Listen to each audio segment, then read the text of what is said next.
Spirometry is a technically demanding medical test. It requires cooperation and a maximum effort from each test participant. A well-trained technician is the key to ensuring valid and accurate spirometry test results. This video is intended to supplement the curriculum content of the NIOSH-approved spirometry training course. It reviews the selection of equipment, procedures for checking the calibration of spirometry systems, spirometry test administration, error recognition and correction, and how to report test results. A number of technical factors can influence the accuracy of the spirometry results reported to the occupational healthcare professional. The spirometry technician should be able to recognize and correct performance problems during a test to ensure accurate and valid results. These results can have important impacts on workers. For example, a new worker is hired for a job with exposure to substances that may cause lung impairment. A baseline spirometry is performed, but the technical quality is poor. Because this first test is not accurate, the healthcare provider cannot compare later test results with the flawed measurement of the worker's baseline lung function. As a result, early detection of lung impairment may be missed.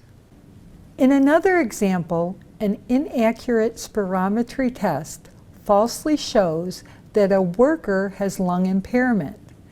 Test values are lower than the normal range of values expected for the worker's height, age, sex, and race. This can lead to unnecessary further testing or medication. False diagnoses could also lead to work restrictions, such as not being able to use a respirator or changes in medical treatment. Training courses for spirometry technicians must have a balance between lecture and practicum time. Let's spend a few minutes reviewing the contents of an effective training program. So the content of our courses tend to be talk about basic lung anatomy and physiology, the instruments that are required to perform adequate and successful calibration checks and procedures in troubleshooting. We also really go through extensively coaching and actually recognition of improper maneuvers and how to correct those maneuvers. That's one thing you get within the practicum setting. Data quality is the emphasis of these courses. In order to get data quality, you actually have to be able to, number one, repeat the maneuvers of the test, but number two, have a high quality spirogram, and that's up to you. We also make sure that the volumes that you're looking at are correct. So calibration checks of the equipment is imperative. With the practicum this afternoon, what you'll undergo is a series of maneuvers, and you'll actually have to perform for the course directors and our instructors within the program. Proper training for a spirometry technician should include an understanding of respiratory anatomy and physiology. Spirometry testing is the primary screening tool used to determine baseline lung health of an individual. It is important that the spirometry technician have a basic understanding of the various lung conditions that can cause airflow limitation or reduced expiratory volume. Students need to choose a quality spirometry training course that develops a fundamental knowledge of normal spirometry patterns and their key features. So, overview of spirometry. What does spirometry measure? It measures volumes of air that can be blown out maximally from a maximal inspiration. The speed of the air and the blast during exhalation is really important, and it's really important for you guys to make sure that these workers blast and they perform a maximal effort. There are two different types of spirometers. There's called volume spirometers, as you see over here, these very large spirometers. They were the initial spirometers. They measure volume directly. And so these volume spirometers you blow out, and there's a big bellows in there, and it measures the volume directly. And then there's apparatus or spirometers known as flow spirometers. These actually measure the flow. Where you see in your books, where you're open to, is you have what's called a volume time graphic, and that's very important for you to identify as the technician the quality of the maneuver that not only you are coaching, but the quality of the maneuver that that worker is performing when they're performing spirometry. Both graphs look at one specific maneuver just in a different way and provides a little bit different information. So with the volume time graphic, we're measuring volume and we're measuring time. Within that time, when a person blows out as hard as they can, they should be able to get about 70 to 80% of their maximum volume out within the first second.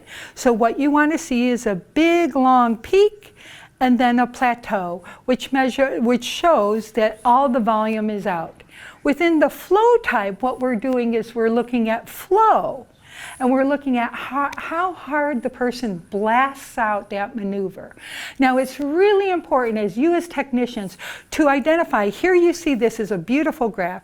Here you see the flow out, and it's a real blast. It goes shooting straight up, and then they kind of lose a little bit of velocity and continue to blow, blow, blow, blow, blow, blow, until they get all the volume of air out.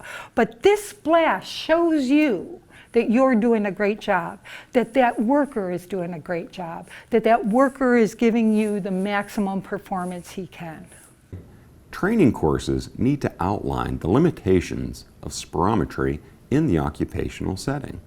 Curriculum content should review instrumentation requirements, calibration check procedures, requirements of an acceptable test, sources of error, and how to correct errors. Within any spirometry program, quality assurance is extremely important. Now, quality assurance is multifactorial. We tend to look at it as, do we have our records accurate? Do we have this accurate? But no, there's a lot more to quality performance. And what our main goal here in NIOSH and what we want to instill upon you guys is how important it is for you guys to get a high quality spirogram so that we can actually measure accurately and with precision. Quality control, make sure that you have the accurate records that we tend to emphasize, and infection control procedures, because we don't want to make our workers sick. We want to keep them healthy so they can work for many decades to go. But as you see, another important leg of this in order to reduce the errors of spirometry and provide accurate quality spirograms is technician training, review, and feedback. And here at NIOSH, we really take that seriously. And that's why you're here. And that's why you're performing these tests. And that's why you're making the commitment that you are, so you can do a high quality job. So it's really important that you're engage the workers so we can help protect their lungs as they go through their career. Technician training is extremely important. You guys are really at the base of good quality occupational lung function surveillance out there in the workforce. We really depend upon you, and we really need your buy-in, and we really need your commitment. You guys are like trainers. You have to get the best blast, the best effort from those workers who are coming in to be tested by you. And That entails careful instruction. You have to engage them. You have to give them clear, concise instruction so they can perform at their best. Also, we want you to be enthusiastic. We don't want you to yell at workers, but we want you to be enthusiastic as you're performing the test. So when you tell them to blast it out, it's not like, blast it out. Go, come on, more.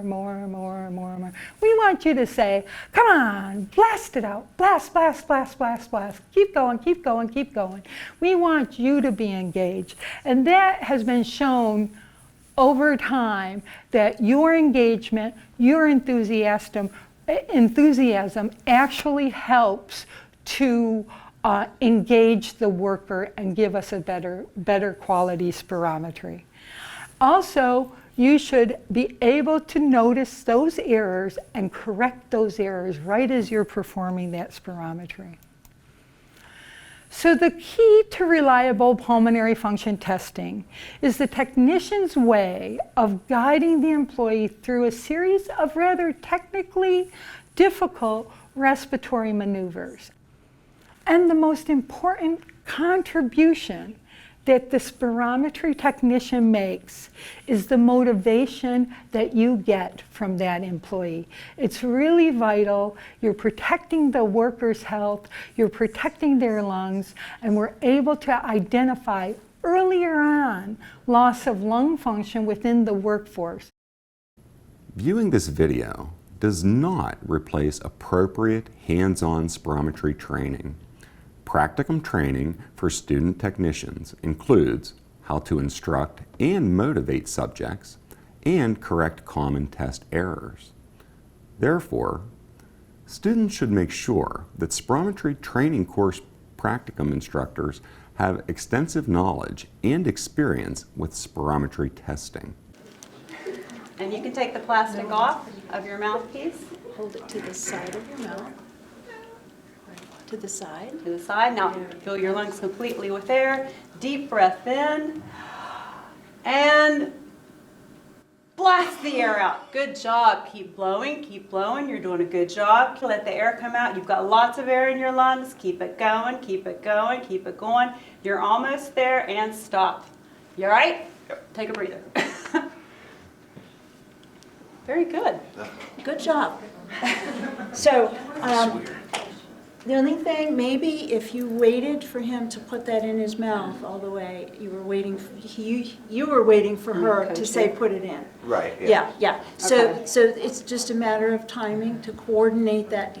As soon as you're full, put that in and then blast and don't wait. And as soon as you see him getting it in there, then you can say blast. And there'll be Okay. no So as soon So as hesitation. no Okay. hesitation. And so Okay. there won't be any So hesitation. fill your lungs completely with air, then put it in your mouth and blast it out. Otherwise, that was really Yeah. good, because you remembered that his posture needed to be appropriate with your chin up and everything, and then you also remembered to tell him to keep blowing until you told him to stop. So that was good. Good job. Thank you. Quality assurance must be part of practicum training. Expect to perform calibration checks and learn how to identify and troubleshoot problems using various types of spirometers. The goal for the person being tested is to perform multiple acceptable maneuvers with repeatable results.